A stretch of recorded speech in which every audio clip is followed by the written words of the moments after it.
বন্ধুরা, তোমরা সবাই কেমন আছো? আশা করি সবাই ভালো আছো। তো বন্ধুরা, তোমরা অনেকেই জানো যে আমাদের এই চ্যানেলে কিন্তু এবারে ইন্টারভিউর উপরে কিন্তু আমাদের একটা সিরিজ চলছে। হ্যাঁ, এই সিরিজে তোমাদের কেমন ধরনের প্রশ্ন করা হয়েছিল ভাইবার সময়, সেই প্রশ্নগুলো আমরা কিন্তু আলোচনা করব। তো বন্ধুরা, আজকে যেটা টপিক হচ্ছে সেটা হচ্ছে একজন শিক্ষক বা শিক্ষিকার প্রধান কর্তব্য কী হবে স্কুলে। এবং দ্বিতীয় নম্বর যে প্রশ্নটা আছে, আপনি কি কখনো অন্য চাকরি পেলে প্রাথমিক স্কুলের শিক্ষকের চাকরি ছেড়ে দেবেন? এটা আছে দ্বিতীয় নম্বর প্রশ্ন। এই প্রশ্নের উত্তরগুলো আমরা জানবো। এবং তৃতীয় নম্বর যে প্রশ্নটা আছে তোমরা দেখতে পাচ্ছ, বিদ্যালয়ের পোশাক বা স্কুল ইউনিফর্ম কেন জরুরি বলে আপনি মনে করেন? তো এরকম ধরনের প্রশ্ন কিন্তু করা হয়েছিল ভাইবার সময়। তাই আমরা এই যে আজকে তিনটি প্রশ্নের আমরা উত্তর জানবো এবং সঠিকভাবে জানবো। তো অবশ্যই তোমরা কি করবে, ভিডিওটা শেষ পর্যন্ত দেখার চেষ্টা করবে। হ্যাঁ, এবং তোমাদের যদি অন্য কোনোভাবে যদি তোমরা এই প্রশ্নের উত্তরগুলো দিতে পারো তাহলে অবশ্যই তোমরা কমেন্ট করতে পারো। কিন্তু আমি দেখো, বিভিন্ন প্রশ্নকে বিভিন্নভাবে উত্তর দেওয়া যায়, বুঝতে পারছো? তা আমাদের যেটা ঠিক একবার মানে সব থেকে ভালো লাগবে সেটা আমরা দেওয়ার চেষ্টা করছি। এবং যদি তোমরা কিছু জানো অবশ্যই তোমরাও কমেন্ট করতে পারো। যদি ভালো হয় তো অবশ্যই কমেন্ট করে তোমাদেরকে জানিয়ে দেবো। তো চলো, আর বেশি কিছু বলছি না, তাহলে আমরা একের পর এক আমরা এই তিনটি প্রশ্নের আজকে আমরা জেনে নেব। তো চলো দেখো, প্রথম প্রশ্ন আমাদের কি রয়েছে। একজন শিক্ষক বা শিক্ষিকার প্রধান কর্তব্য কী হবে? তো অবশ্যই একজন শিক্ষক যিনি হবে তার মধ্যে আমাদের একটা সদ্গুণ তো থাকবেই। হ্যাঁ, এবং তার যে কর্তব্যটা হবে, অবশ্যই একজন শিক্ষকের প্রধান কাজ হবে শিক্ষার্থীদের মধ্যে মূল্যবোধ গড়ে তোলা এবং তাদের সার্বিক উন্নয়নে সাহায্য করে সমাজের উপযোগী করে তোলা। দেখো, একজন শিক্ষকের বা শিক্ষিকার যে কর্তব্য যে তাকে চাকরি পেয়ে দেবো সেটা নয়। এই শিক্ষক বা শিক্ষার্থীর যে শিক্ষক তার শিক্ষার্থীদের প্রতি যে তার যে শিক্ষার্থীর যে তার ডেভেলপমেন্টটা কোন দিকে হচ্ছে, তার সামাজিক হচ্ছে, ওর মানে তার নৈতিক বিকাশ, সমস্ত কিছুর বিকাশের দিকে সে নজর রাখবে। সেটা হবে একদম শিক্ষকের কাজ বা শিক্ষিকার কাজ, বুঝতে পেরেছো? তাহলে অবশ্যই সেই শিক্ষকের কী কাজ করতে হবে, মানে একদম সমাজের একটা মূল্যবান ভালো মানুষ কীভাবে বানানো যায় সেই দিকে নজর রাখবে। তাহলে ওই শিশুটির বা শিক্ষার্থীর যে তার সর্বাঙ্গীন বিকাশে সাহায্য করবে সেই শিক্ষক, বুঝতে পেরেছো? তো এটা উত্তরটা আশা করি তোমরা বুঝতে পেরে গেছো। তো তারপরে দেখো প্রশ্নটা কী রয়েছে। আপনি কি কখনো অন্য চাকরি পেলে প্রাথমিক স্কুলের শিক্ষকের চাকরি ছেড়ে দেবেন? এই প্রশ্নটার উত্তর তোমরা অনেকে বলবে না, তোমরা ভালো দেখাতে গিয়ে বলবে না। কিন্তু বন্ধুরা, একদম প্র্যাকটিক্যালভাবে তোমাদেরকে বলতে হবে, বুঝতে পারছো?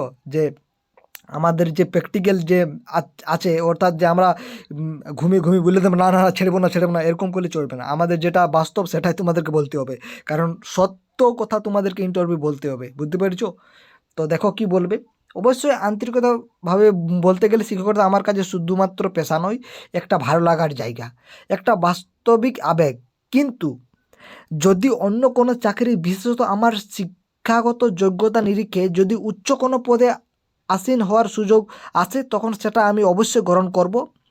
যদিও সমাজ গড়ার কারিগর একজন শিক্ষক সমাজের প্রতি ও ছাত্রীদের প্রতি একটা বিশেষ ভালোবাসা কাজ করবে, তবুও আমি মনে করি আমার শিক্ষকতা চাকরি ছেড়ে দেওয়ার জন্য যে শূন্যপদটা হবে সেই শূন্যপদটা পরিপূর্ণ করার জন্য অবশ্যই কোনো না কোনো যথোপযুক্ত ব্যক্তি তা পূরণ করবেন এই আশা রাখি। অর্থাৎ এই প্রশ্নের উত্তরটা ভাবে এমন আমি বলেছি যে এখানে কিন্তু ওই যে শূন্যপদটা হবে সেটা কিন্তু আরেকটা, মানে আমি দেখো প্রথমে কেমনভাবে বলে দিয়েছি, দেখো একদম মানে লেবেল করে দিয়েছি। তোমরা আশা করি যদি বুঝতে পারছো কথাগুলো কি বলতে চাইছি আমি।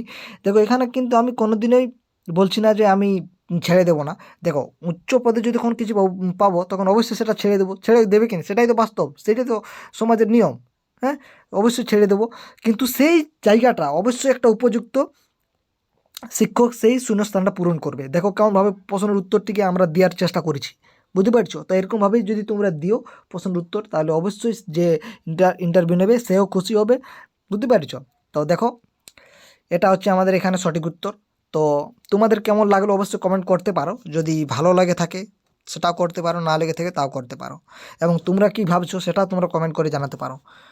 তারপর দেখো, এটা খুবই ইম্পর্টেন্ট প্রশ্ন। এটা কিন্তু বারবার জিজ্ঞাসা করা হয়েছিল, বিদ্যালয়ে পোশাক বা স্কুল ইউনিফর্ম কেন জরুরি বলে আপনি মনে করেন? হ্যাঁ, এটা অনেকবারই জিজ্ঞাসা করা হয়েছিল। তো কেন মনে করেন?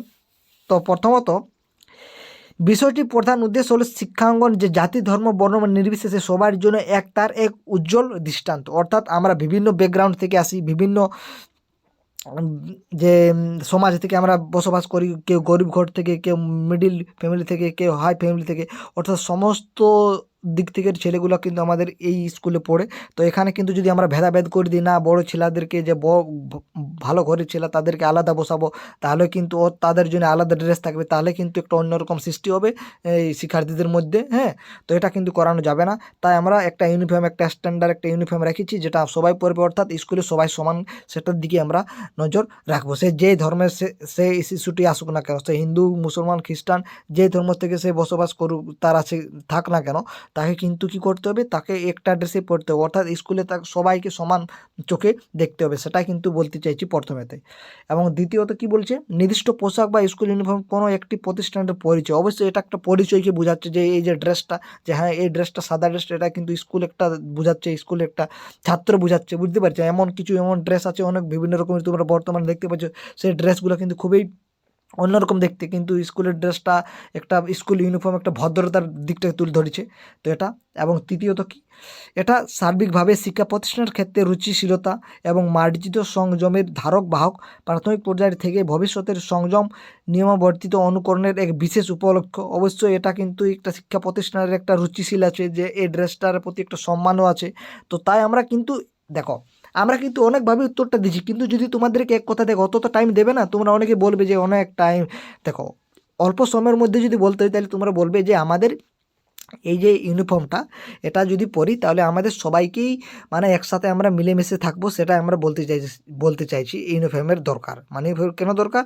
কারণ সবাই একসাথে, সবাই মিলেমিশে আমরা লেখাপড়া করবো, আমরা এখানে ভেদাভেদ করবো না, তার জন্য একটা ইউনিফর্মের দরকার রয়েছে। এবং এটার মধ্যে আমাদের অনেক ভালো হবে।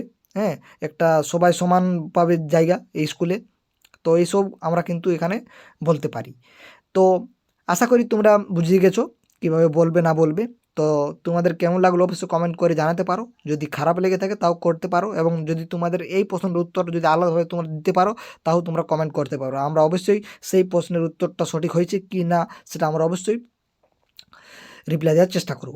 তো চলো, এবার পরবর্তী যে টপিকস আমরা পরবর্তী ভিডিওতে দেখা হবে। তোমরা অবশ্যই আমাদের চ্যানেলটির সঙ্গে থাকবে, আমরা কিন্তু প্রত্যেক দিনেই আমরা কিন্তু ভিডিও নিয়ে আসবো। তোমরা অবশ্যই আমাদের চ্যানেলের সঙ্গে থাকো। তো বন্ধুরা, ভিডিওটা শেষ পর্যন্ত দেখার জন্য অসংখ্য ধন্যবাদ।